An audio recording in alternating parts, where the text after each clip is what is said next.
making disciples, transforming lives. Hari ini saya menyambung apa yang minggu lalu disampaikan oleh Bapak Haniel. Bapak Haniel minggu lalu berkhotbah dengan judul sedikit demi sedikit bagaimana kita itu mengelola keuangan yang dipercayakan di dalam kehidupan kita. Tapi hari ini yang saya mau sampaikan adalah sesuatu yang lebih bicara tentang hati dan apa yang Tuhan mau, bagaimana kita itu melihat apa yang Tuhan percayakan di dalam kehidupan kita. Kita buka sama-sama di Markus pasal yang ke-10 ayat yang ke-17.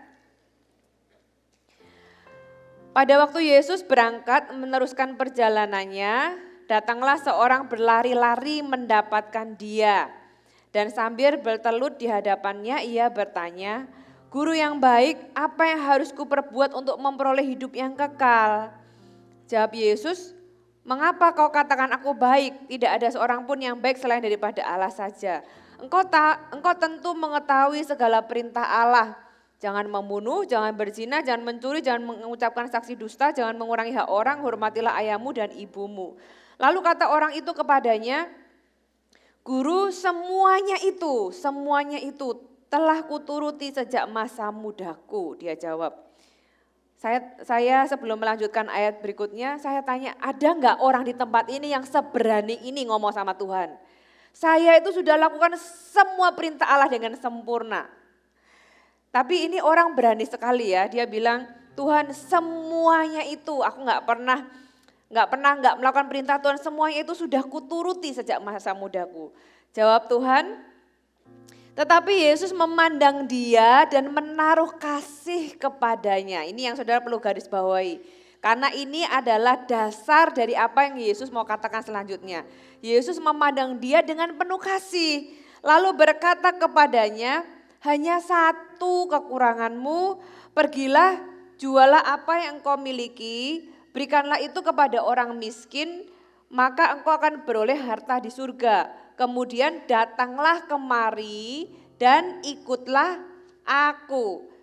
Mendengar perkataan itu ia menjadi kecewa lalu pergi dengan sedih sebab banyak hartanya. Saudara, apa yang diceritakan oleh cerita ini, perikop ini adalah sebenarnya menjelaskan tentang hati si orang ini, yaitu pemuda ini yang datang kepada Yesus. Saudara, Yesus menggunakan keuangan untuk menunjukkan kepada orang ini kondisi hatinya yang sesungguhnya. Pemuda ini sebenarnya sedang menipu dirinya sendiri dengan berpikir bahwa dengan semua yang dia sudah lakukan, dia itu akan beroleh hidup yang kekal. Dia nggak nyangka loh jawaban Yesus. Dia waktu datang kepada Yesus, dia nggak nyangka bahwa Yesus itu akan jawab demikian. Yesus itu dia berpikir dia akan dipuji mungkin ya. Aku sudah lakukan semuanya, mungkin Yesus akan ngacungi jempol atau gimana. Karena dia datang itu pasti dengan sebuah persiapan. Dia bilang, "Aku mau hidup yang kekal dan aku sudah lakukan semua perintah Allah." Tuhan bilang, dari 10 perintah Allah itu kurang satu yang kamu belum. Saudara, perintah mana yang belum dilakukan? Semuanya sudah dilakukan, dia bilang. Tuhan bilang cuma kurang satu perintah Allah. Dan ternyata perintah Allah yang ini itu ternyata gak gampang loh melakukannya. Yaitu perintah yang nomor 1. Yaitu jangan ada padamu Allah lain selain aku. Makanya Yesus men-challenge orang ini. Ya, siapa yang bisa menjadi Allah lain di dalam hati manusia? Uang. Makanya Tuhan bilang, janganlah kamu mengabdi kepada, orang tuh gak bisa mengabdi pada dua tuan. Ya, kepada Mamon dan kepada Allah nggak bisa, harus pilih salah satu. Makanya Tuhan bilang, jualah hartamu. Ya, pergilah jualah yang kau miliki, berikan kepada orang miskin, maka engkau akan beroleh harta di surga. Kemudian datang kemari dan ikut aku. Dan kita tahu respon pemuda ini berkata, ditulis mendengar perkataan itu, ia menjadi kecewa. Dia pikir aku akan dipuji, aku akan dapat apa pengakuan, bukannya dipuji, ya kan? Atau bukannya dapat sesuatu, malah dia disuruh jual hartanya dan ikut Yesus. Dia kecewa lalu pergi dengan sedih sebab banyak hartanya. Saudara, Yesus mengasihi pemuda ini loh, perhatikan saudara, jangan berpikir bahwa Yesus kok gitu sih, suruh orang itu gak punya uang, suruh orang itu gak punya harta. Tuhan nggak sedang membuat orang ini bangkrut. Tuhan nggak suka dengan orang ini, makanya firman Tuhan itu didasari dengan kalimat, dimulai dengan kalimat Yesus memandang dia dan menaruh kasih kepada pemuda ini. Tuhan mau dia selamat, Tuhan mau dia beroleh hidup yang kekal seperti yang dia tanyakan. Aku mau beroleh hidup yang kekal, gimana caranya? Semudah menjadikan Yesus sebagai Tuhan. Saudara, ternyata percaya kepada Tuhan itu satu hal. Tapi mempercayakan hidup kepada Tuhan itu hal yang berbeda, saudara. Kita bisa percaya Yesus adalah Tuhan, tapi beranikah Anda mempercayakan hidup Anda kepada Yesus yang Anda akui sebagai Tuhan? Saudara, ini yang Yesus itu mau coba sampaikan lewat cerita ini. Tuhan mau menjadikan atau Tuhan mau di dalam hati kita itu dialah yang menjadi Tuhan dan bukan yang lain. Kalau itu di-challenge, kalau itu ditantang, kalau itu di-crosskan, kira-kira siapa yang nomor satu? Siapa yang kita tinggalkan? Saudara, Tuhan Yesus bandonya cuma satu kali kok ngomong di dalam firman Tuhan gitu ya. Seperti ini, enggak semua orang Tuhan challenge seperti ini. Tapi kalau secara random Tuhan itu tanya sama kita, respon kita apa? Apakah kita akan sama seperti pemuda yang kaya ini? Saudara, ini adalah sebuah perenungan yang cukup dalam. Saya merenungkannya siang dan malam, saya menanyakan ke dalam diri saya. Kalau Tuhan itu ngomong itu sama saya, apa yang saya akan lakukan? Apakah saya akan punya respon seperti orang ini? Saudara, penolakan orang ini menjual hartanya seperti yang Tuhan mau atau yang Tuhan katakan sama dia sebenarnya cuma menjelaskan kondisi hatinya yang sebenarnya. Banyak orang berpikir Tuhan itu adalah Tuhan yang mengambil. Kalau ada tantangan, kalau didorong memberi, kalau ada sesuatu rasanya kok kayaknya Tuhan itu mengambil sesuatu dari hidupku. Apakah demikian? Pengenalan kita akan Tuhan, tentang siapa Tuhan, itu menentukan apa yang kita lakukan di dalam kehidupan kita, terutama terhadap uang kita. Kalau kita berpikir bahwa Tuhan itu mengambil sesuatu dari hidup kita, ya enggak heran kalau kita itu enggak mau melepas. Saya tanya kepada Anda, kalau Anda adalah seorang orang tua yang baik kepada anak Anda. Ketika Anda meminta sesuatu daripadanya, bukankah karena kita mau memberikan sesuatu yang lebih baik? Tapi seringkali kan gak gampang kan ngelepas. Ketika anak itu gak bisa melepaskan sesuatu yang dia miliki kepada orang tuanya. Gitu ya, orang tuanya gak kasih tahu dulu dia mau kasih ganti apa yang lebih baik. Tapi ketika dia gak memberikan sesuatu kepada orang tuanya, sebenarnya itu hanya menjelaskan bahwa dia tidak cukup percaya kepada orang tuanya. Dia berpikir orang tuanya itu hanya mengambil sesuatu dan that's it. Bahkan gak sedikit yang berpikir bahwa orang tuaku ini jahat, kok ambil sesuatu. Tuhan kok jahat ngambil sesuatu dari hidupku. Apakah Tuhan sejahat itu? Berarti pertanyaannya bukanlah tentang atau masalahnya bukanlah tentang uang, tapi tentang hati kita. Tuhan seperti apa yang Anda percayai? Itu adalah pertanyaannya. Pribadi Tuhan seperti apa yang ada di dalam gambaran Anda? Nah, bagi orang muda ini, ya dia pergi karena dia pikir Tuhan ini bukannya memberi kok malah mengambil. Markus pasal yang ke-10 kita lanjutkan lagi ayat yang ke-23. Lalu Yesus memandang murid-muridnya di sekelilingnya dan berkata kepada mereka, alangkah sukarnya orang yang beruang masuk ke dalam kerajaan Allah. Murid-muridnya tercengang mendengar perkataan itu. Tetapi Yesus menyambung lagi, anak-anakku alangkah sukarnya masuk ke dalam kerajaan Allah. Tapi ada ayat yang berkata apa yang tidak mungkin bagi manusia itu mungkin bagi Allah. Perkataan Yesus ini cukup keras sampai murid-muridnya terkejut. Loh, berarti masa orang itu gak boleh kaya? Karena orang yang kaya nanti sukar masuk kerajaan Allah. Apakah demikian? Bukankah Tuhan kita itu adalah Allah yang suka memberkati? Saudara, semakin kita diberkati, kita punya sebuah awasan ya, awasan karena kita itu hati kita dengan mudah lebih mempercayai uang daripada Tuhan. Karena uang itu kan sesuatu yang bisa dilihat, memberikan kita power. Ya, tapi salah kalau kita tuh percaya kepada uang. Kenapa? Karena uang itu seringkali menjanjikan kita apa yang Tuhan bisa berikan. Ya, tapi dia janjikan kamu percaya kepadaku, aku bisa berikan apa yang Tuhan bisa berikan. Jadi kamu gak perlu percaya Tuhan, you just believe atau trust in me. Percaya kepada uang. Uang bisa memberikanmu sesuatu yang mungkin Anda berpikir uang bisa berikan Tuhan itu nanti aja. Uang bisa berikan kita apa? Uang menjanjikan kita itu rasa aman dan kebahagiaan. Kebahagiaan karena apa? Karena kita bisa beli sesuatu yang kita mau. Kita punya lebih banyak pilihan. Kita bisa lakukan apapun yang kita mau. Kita bisa melakukan hal-hal yang orang yang kurang punya uang gak bisa lakukan. Kita merasa punya power. Saudara, memang betul uang itu memberikan Anda sebuah kuasa. Memang betul uang itu memberikan Anda lebih banyak pilihan. Memang betul uang itu memberikan Anda sebuah posisi mungkin.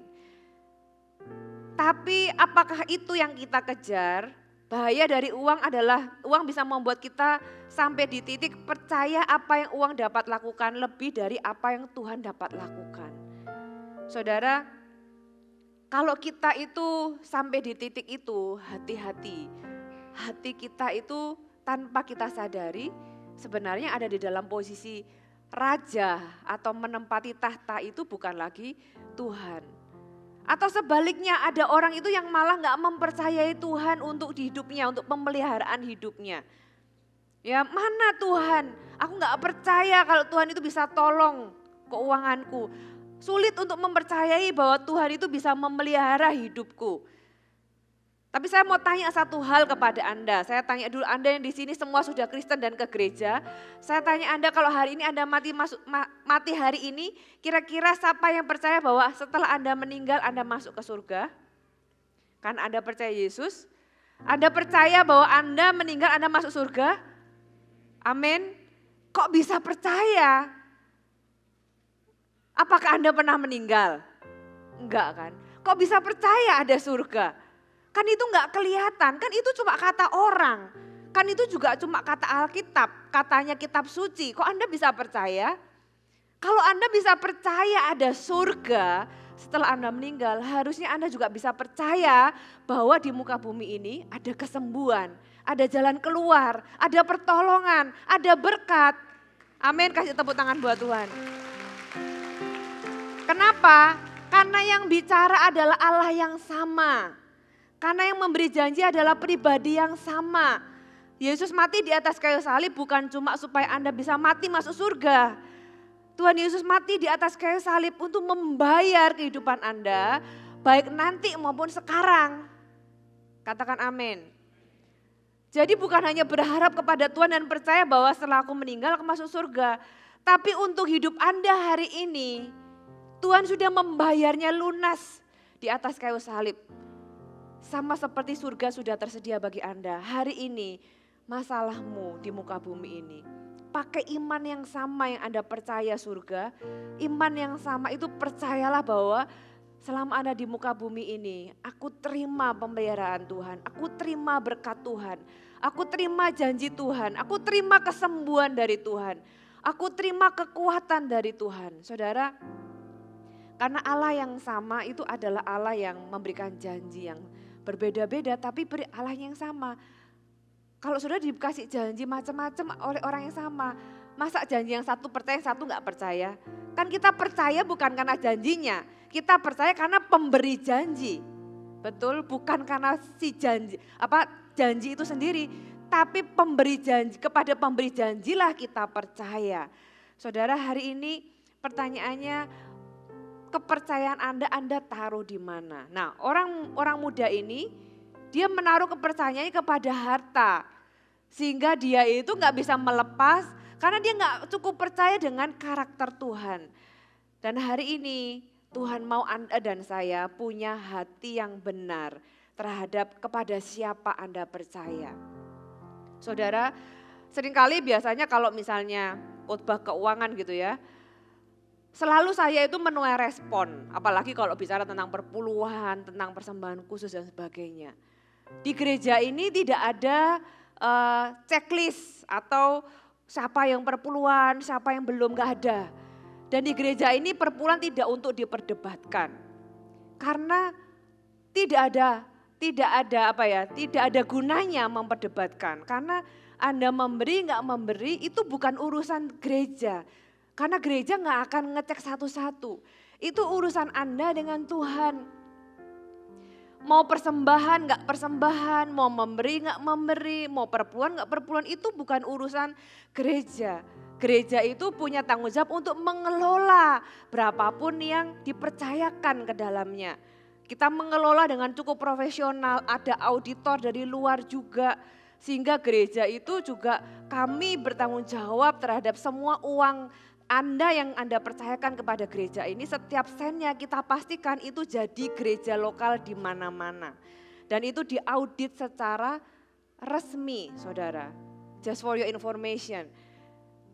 Saudara, kembali ke tadi ya. Seringkali kalau ngomong tentang keuangan, wah menuai respon. Makanya sekali lagi saya kasih dasar di gereja ini, inilah gereja di tempat Anda tertanam dan bertumbuh. Inilah gereja Anda. Supaya Anda tahu lebih dalam nih, kadang orang kan bingung, diapain ya uangnya dan sebagainya. Saya terima laporannya, ada satu khusus tim yang memang mengerjakan dan mengelolanya.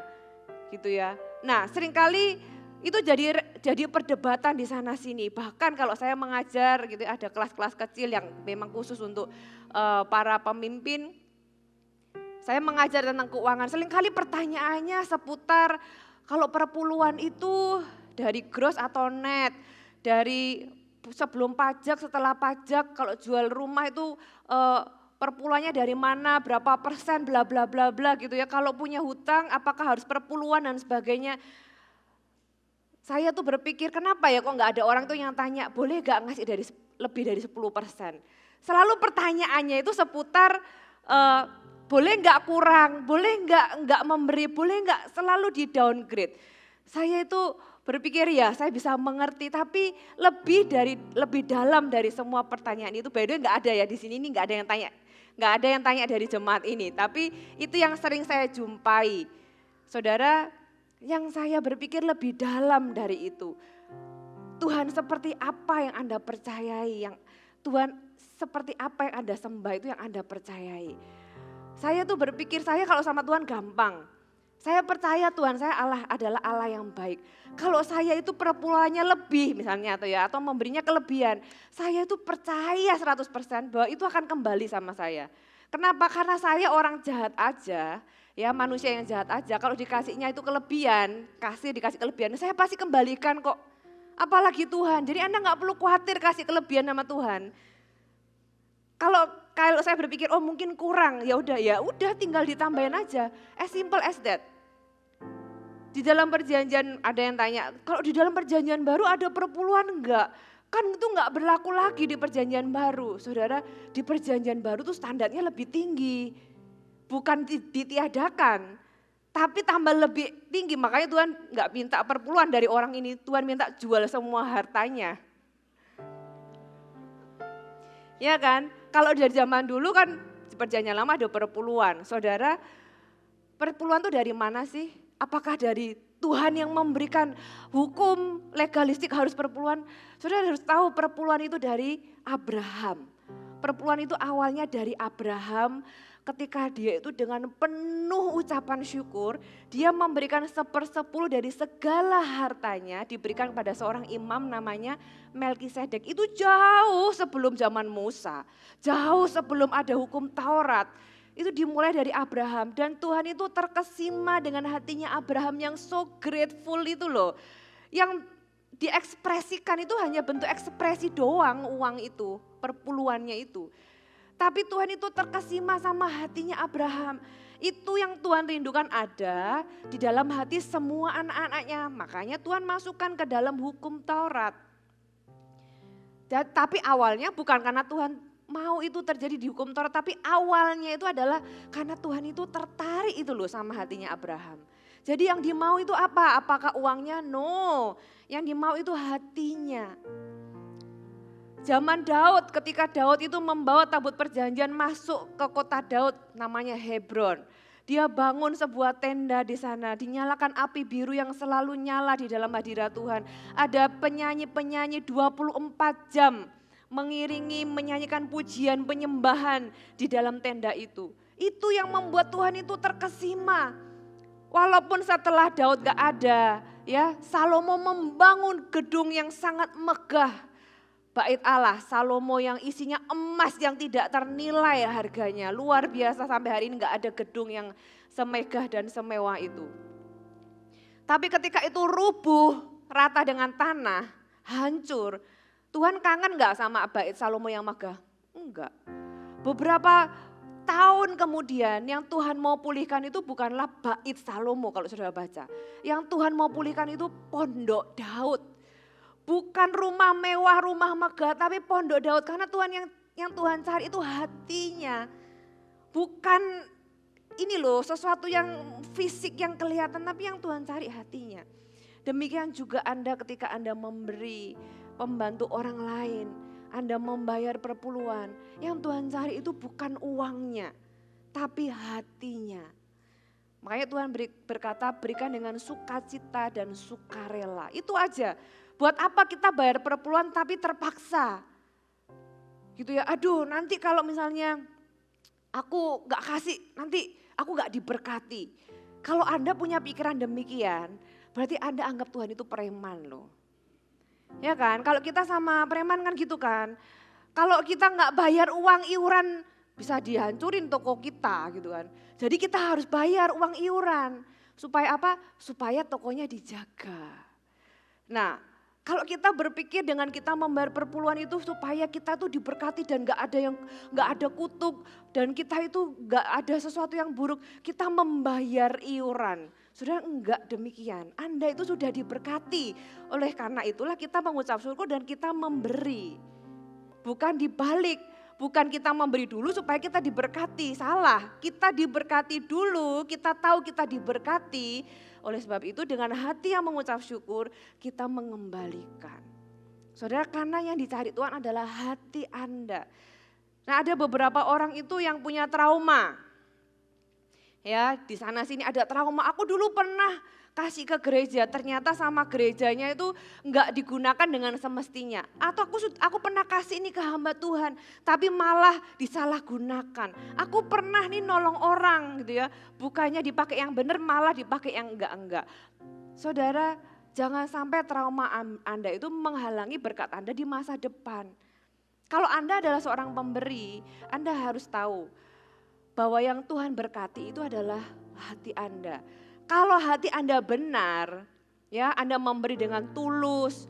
Aku memberi dengan tulus tanpa ada embel-embel yang lain. Memberi karena memang digerakkan dan taat sama Tuhan. Anda lepaskan begitu saja, ternyata disalahgunakan, ternyata digunakan untuk kepentingan yang lain misalnya dan Anda kecewa. Saudara, kalau Anda memberi dengan tulus, saya bisa garansi, saya bisa jamin berkat itu akan tetap menjadi milik Anda.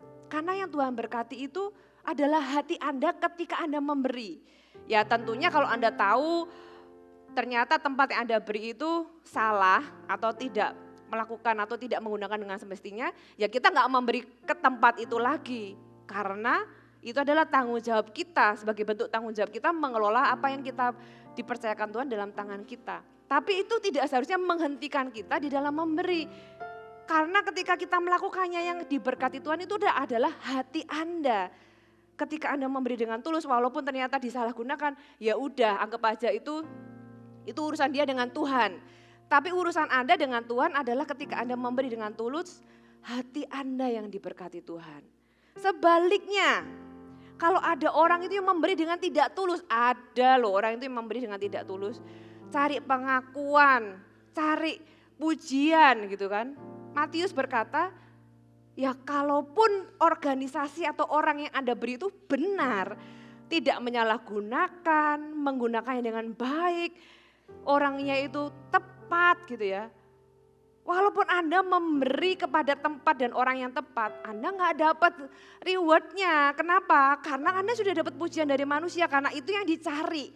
Tuhan berkata, kan kamu sudah dapat dari manusia, yang nggak dapat lagi dari aku.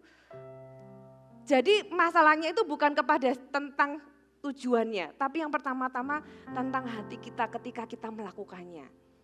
Itu yang Tuhan mau kita hari ini belajar sama-sama dari orang muda yang kaya ini. Kita tahu Tuhan itu adalah seharusnya menjadi raja dalam kehidupan kita. Dan ketika kita tahu Tuhan adalah raja, kita juga tahu bahwa dari Tuhanlah berkat itu. Dari Tuhanlah upah itu. Dari Tuhanlah segala sesuatu dalam kehidupan kita. Amin. Lukas pasal yang ke-16 ayat yang ke-10.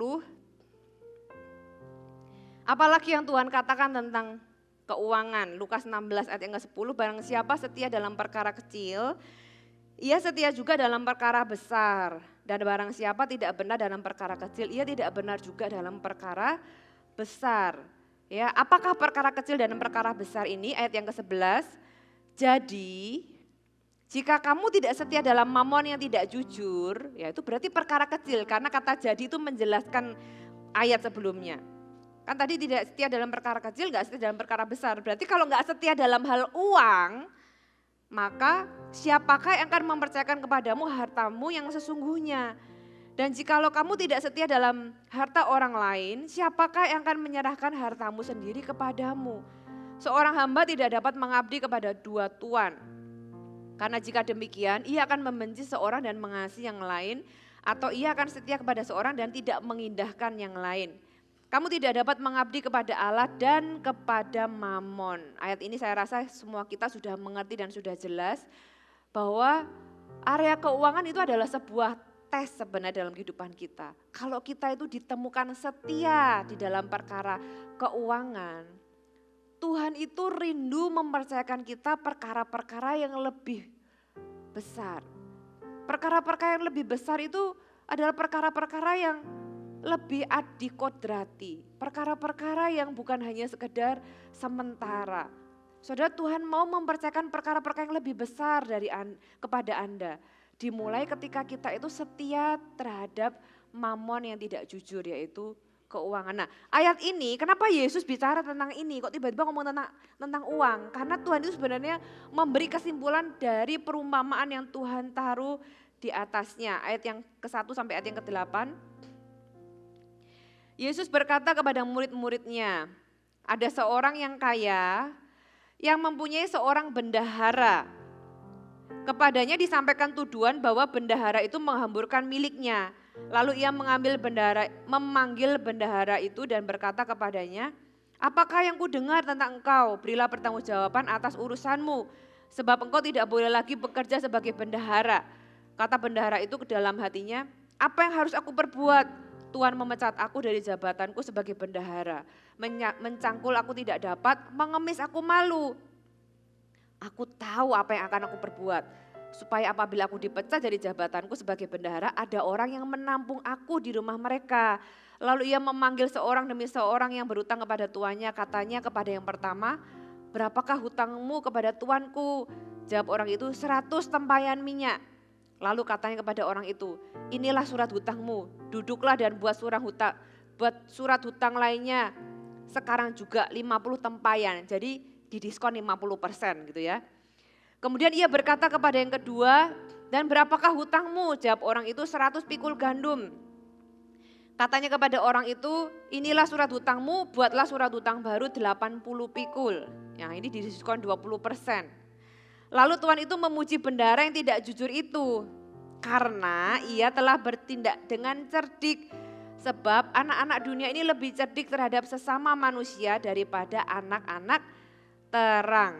Saudara, gak enak ya kita dibilang orang dunia lebih cerdik daripada anak-anak terang. Kan kita anak-anak terang, berarti apakah kita lebih bodoh?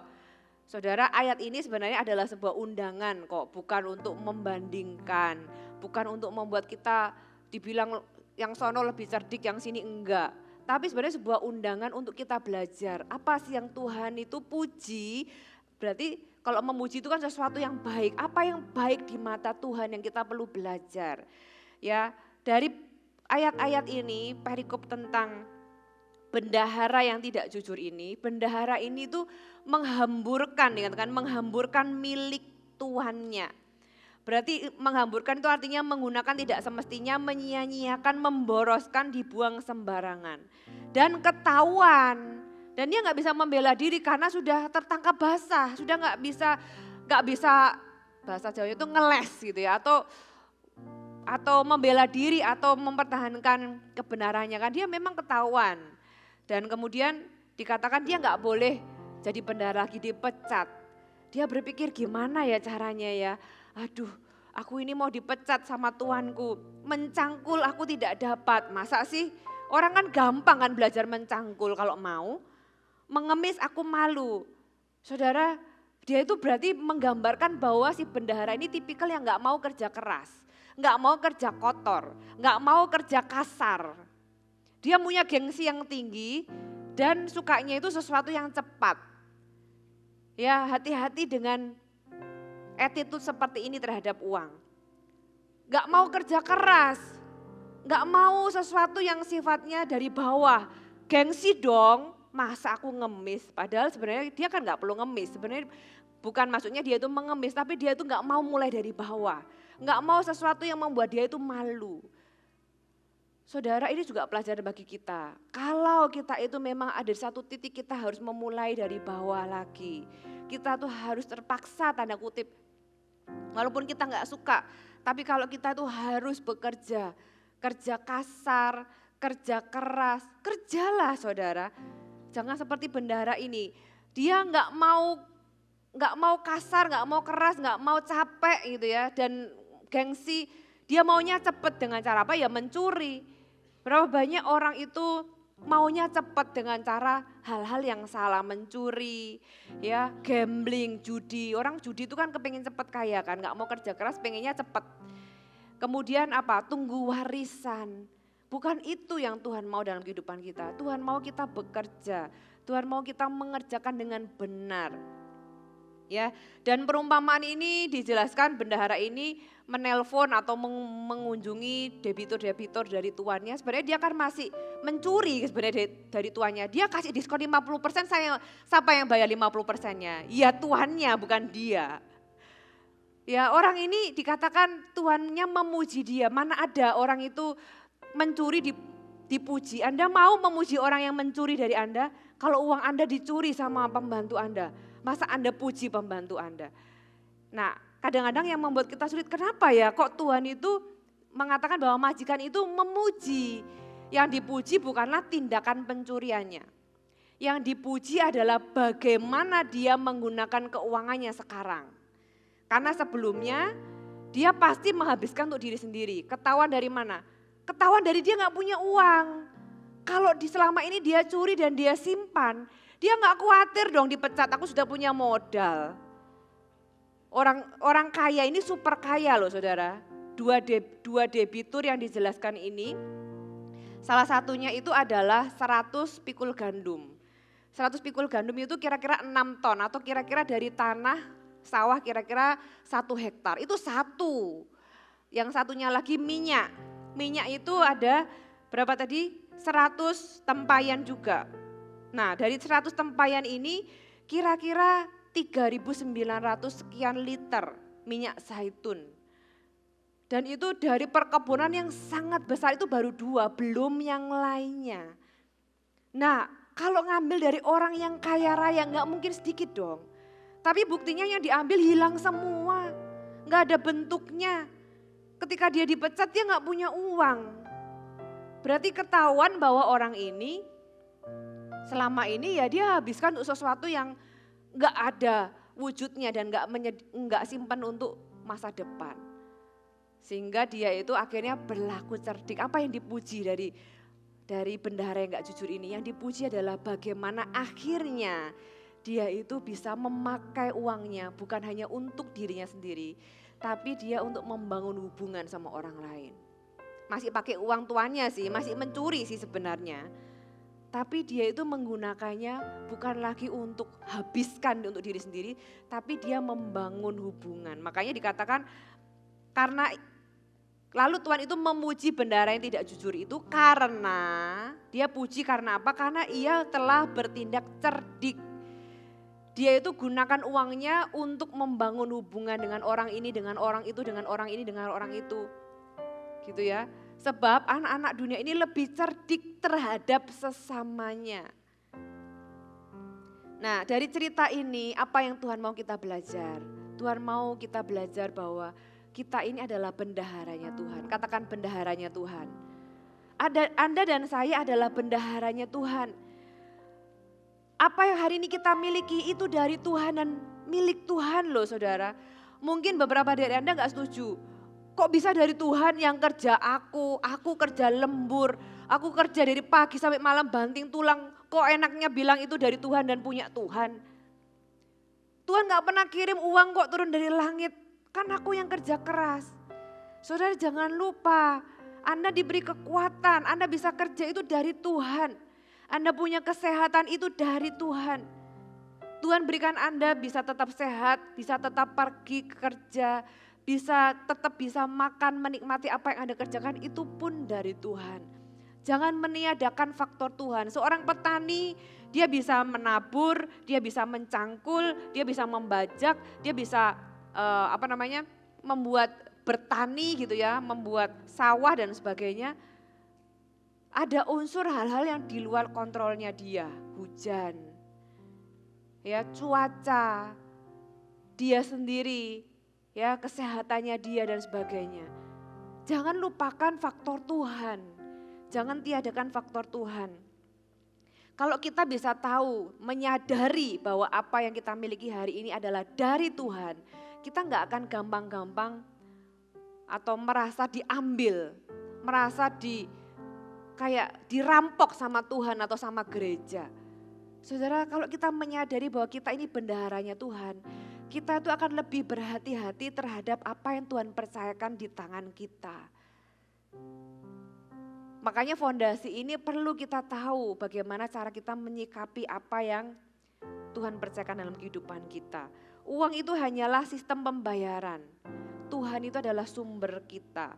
Ya, apa yang membuat orang kaya dalam perumpamaan ini tidak marah, tidak minta ganti rugi, gitu ya, gak menuntut keadilan dan bahkan bisa memuji. Kok bisa? Apakah karena dia terlalu kaya sampai uang yang hilang itu gak seberapa? Uang yang hilang banyak loh saudara. Ya, kalau dia itu gak peduli dia gak mungkin pecat. Dia pecat karena dia peduli bahwa uangnya itu benar-benar hilang banyak. Tapi dia itu tahu bahwa dia gak kehilangan sumber. Oke, mungkin aku ini salah taruh orang gitu ya. Uangku ini hilang sekian ratus miliar misalnya. Dia gak stres tuh di sini, majikannya gak ditulis firman Tuhan, dia stres dan sebagainya. Karena dia tahu bahwa dia gak kehilangan sumber. Dia kehilangan uang, iya, tapi dia gak kehilangan Tuhan. Saudara, bisakah kita bertumbuh sampai ke titik sana? Kehilangan uang sakit gak? Sakit dong. Ya sangatlah gak realistis kayak saya bilang, kehilangan uang gak apa-apa. Saya juga tahu rasanya kehilangan uang saudara. Salah investasi dan sebagainya. Dulu waktu saya masih umur belasan tahun, awal-awal tahun umur 20. Karena kebodohan orang muda gitu ya. Saya tahu rasanya sakitnya kehilangan uang. Tapi itu mengajarkan saya bahwa Tuhan itu adalah sumber. Sama seperti orang majikan ini. Saya kasih contoh walaupun ini sangat tidak bisa dikorelasikan dengan yang sesungguhnya. Tapi ini hanyalah ilustrasi contoh ya. Ada angsa yang bisa bertelur emas. Selama angsa ini bisa bertelur emas, Anda punya angsa ini. Kalaupun telurnya itu hilang, selama Anda punya angsanya, Anda kan gak perlu khawatir kan? Karena angsanya bisa bertelur lagi. Saya ini minta ampun ya maksudnya sama Tuhan, ini bukan maksudnya Tuhan jadi angsa emas, bukan. Tapi maksudnya Anda ngerti ya, sumber kita itu adalah Tuhan. Kalau ada sesuatu yang Anda dicuri, gitu ya, Anda kehilangan, evaluasi tentu harus. Apakah aku ini salah dalam pengelolaan? Aku mempercayai orang yang salah, aku bla bla bla bla, evaluasilah. Tapi Anda harus tahu, selama Anda punya sumber, selama Anda punya Tuhan, selama Anda enggak kehilangan Tuhan, saudara, apa yang hilang itu bisa kembali, katakan amin. Kasih tepuk tangan buat Tuhan. Jadi lihatlah Allah dari kacamata firman Tuhan. Allah kita adalah sumber. Allah kita adalah Allah yang mengasihi kita. Tujuan Tuhan mempercayakan harta, kita harus tahu kenapa Tuhan percayakan harta dalam kehidupan Anda dan saya. Tuhan percayakan Anda apapun yang hari ini Anda miliki. Ada orang yang dikasih 1 talenta, 2 talenta, 5 talenta. Mungkin beda-beda, gak bisa di-compare. Bagian kita adalah mengelola apa yang sudah dipercayakan itu aja. Saudara gak boleh suka compare sama orang lain. Gak ada yang baik dari membanding-bandingkan. Kalau kita belajar untuk menjadi lebih baik boleh. Tapi membandingkan itu gak ada untungnya. Itu kayak orang itu beli sepatu ya. Kalau orang itu kan gak mau rugi. Masa ada orang gak mau rugi beli sepatu kakinya ukuran 36. Masa bayar yang sama dia ukuran 40 dapat lebih gede bahannya. Aku 36 bayarnya sama-sama 200.000, masa kayak gitu? Aku gak mau rugi ya, walaupun kakiku 36, aku mau beli ukuran 40. Masa kayak gitu kan enggak ya saudara ya. Nah sikap seperti itu yang kita gak boleh ada juga sama Tuhan dan sama sesama. Kita terima apa yang menjadi bagian kita kelola dengan baik. Apa yang Tuhan mau lewat apa yang Tuhan percayakan dalam kehidupan kita. Ada 3 hal yang Anda bisa catat. Uang itu hanyalah sarana. Uang itu adalah alat, hanya alat. Dia adalah hamba, bukan tuan kita, bukan uang yang ngatur kita. Kita yang ngatur uang itu kemana. Ya, bukan uang yang ngatur kita harus begitu-begitu, kita yang ngatur uang itu untuk apa. Uang itu untuk kita membangun masa depan kita di bumi dan di surga. Di bumi tentunya untuk masa depan kita Anda perlu menabung, Anda perlu membangun hubungan. Pakailah uang itu untuk membangun segala sesuatu yang ada di muka bumi ini selama Anda masih hidup. Tuhan kasih uang untuk itu loh saudara. Oleh sebab itu Anda perlu mengelola dengan baik. Bukan cuma dihabiskan setiap kali kita jadi saluran, tapi salurannya bukan saluran berkat, ya kan? Saluran tagihan ya, masuk keluar semua itu habis. Bukan, kita jadi saluran itu benar-benar dari Tuhan untuk kita. Ya tentunya kita menikmatinya, kita salurkan kepada yang tepat gitu ya, dan juga jadi saluran berkat. Yang pertama membangun masa depan Anda di bumi dan di surga. Yang kedua supaya Anda dapat menyelesaikan panggilan Anda. Apa panggilanmu di dalam hidupmu? Ya baik di dalam gereja maupun di dalam kehidupan Anda sehari-hari. Yang ketiga supaya Anda bisa menikmati hidup dengan orang-orang yang Anda kasihi. Menikmati itu dalam semua level bisa kok. Saya lihat ya ada orang itu duduk di trotoar, bukan trotoar ya, ada sebuah kayak di pinggir jalan gitulah. Ya minum bapak sama 2 anaknya, minum teh pakai plastik, pakai sedotan itu loh. Rasanya kok happy banget ya mereka bertiga ini ya. Sampai pernah saya foto gitu ya. Ternyata menikmati hidup itu gak mahal kok, di semua level bisa. Mungkin papanya ini lihat, oh anaknya suka, terus ada yang jual gitu ya. Mereka makan, tahu ya pakai plastik kiloan itu loh isi es teh. Terus minum pakai sedotan itu. Anaknya 2 sama papanya, mereka ketawa-ketawa. Saya mikir iya ya menikmati hidup itu bisa di mana aja dengan level apapun. Dan Tuhan mau Anda bisa menikmati hidup dengan apa yang hari ini Tuhan percayakan di dalam keuangan Anda. Nikmati loh hidup dengan orang-orang yang Anda kasih, keluarga Anda, anak-anak Anda, istri, suami Anda. Nikmati karena itu juga adalah bagian yang diberikan sebagai kasih karunia di dalam kehidupan Anda. Itu adalah bagian Anda kerja keras, Anda juga perlu menikmatinya. Amin. Jadi itu adalah uang itu adalah sarana, alat untuk 3 hal ini. Tentukan, Anda yang menentukan, oke uangku tuh aku mau pakai untuk apa, membangun hubungan, aku mau menabur, aku mau memberi, aku mau melayani gitu ya. Aku mau Anda ke gereja melayani Tuhan kan juga butuh uang, butuh bensin, butuh transport. Ya Anda gunakan itu juga untuk sesuatu yang sifatnya kekal. Dan juga Anda menikmati dengan orang-orang yang Anda kasih. Saudara yang terakhir, Kita buka sama-sama di Efesus pasal yang keempat ayat 28. Ada sebuah tujuan yang lebih tinggi lagi ketika Anda itu bekerja. Efesus 4 ayat 28. Orang yang mencuri janganlah ia mencuri lagi, tetapi baiklah ia bekerja keras dan melakukan pekerjaan yang baik dengan tangannya sendiri. Supaya ia dapat membagikan sesuatu kepada orang yang kekurangan. Saudara luar biasa ya, Tuhan kita itu mau kita dari minus enggak sampai nol aja tapi sampai plus. Kalau orang itu mencuri, Tuhan katakan kamu kerja aja, jangan curi. Kamu kerja, tapi Paulus mengajarkan bukan kerja hanya untuk cukup bagi dirinya sendiri. Kamu kerja, jangan mencuri lagi. Kamu kalau kekurangan itu jangan mencari jalan keluar lewat mencuri. Kamu itu kerja dengan pekerjaan yang baik, bukan hanya supaya kamu bisa mencukupkan diri sendiri, tapi bekerjalah supaya kamu pun bisa membagikan ke orang lain. Kamu bisa plus kan, kalau mencuri itu kan minus, perlu diisi sampai dia ngambil dari orang lain. Tapi Tuhan mau kita bekerja, tapi kita bisa plus, bisa share, bisa membagi kepada orang lain. Saudara, Paulus mengajarkan bahwa penggunaan uang terpenting itu bukanlah untuk memuaskan kebutuhan sementara. Tapi setiap rupiah yang kita peroleh itu punya potensi untuk mempengaruhi dan mengubah hidup orang lain. Makanya tadi di Markus dikatakan orang-orang dunia itu cerdik terhadap sesamanya. Karena ia menggunakan uangnya untuk mengubah hidup orang lain. Sebenarnya dengan dia mengubah hidup orang lain, hidupnya sendiri juga diubahkan. Itu adalah bagaimana kita itu perlu dengan bijaksana mengelola keuangan kita. Fokus kita bukanlah hanya untuk diri sendiri. Yes, Tuhan nggak anti, bahkan Tuhan bilang nikmati. Tapi Tuhan juga memberikan tujuan yang lebih tinggi, jadi berkat buat orang lain. Dan selesaikan panggilan Anda lewat apa yang Tuhan percayakan di dalam hidupmu. Lihatlah Tuhan sebagai Tuhan yang baik, bukan Tuhan yang mengambil. Karena apa? Karena segala sesuatu di dalam hidupmu itu adalah semuanya sudah milik Tuhan. Jadi kembalikan kalau ada yang perlu dikembalikan, bayar kalau ada yang perlu dibayar, beri kalau Anda memang mau memberi, tapi lakukan semuanya itu dengan penuh ucapan syukur, dengan sukacita dan sukarela. Amin.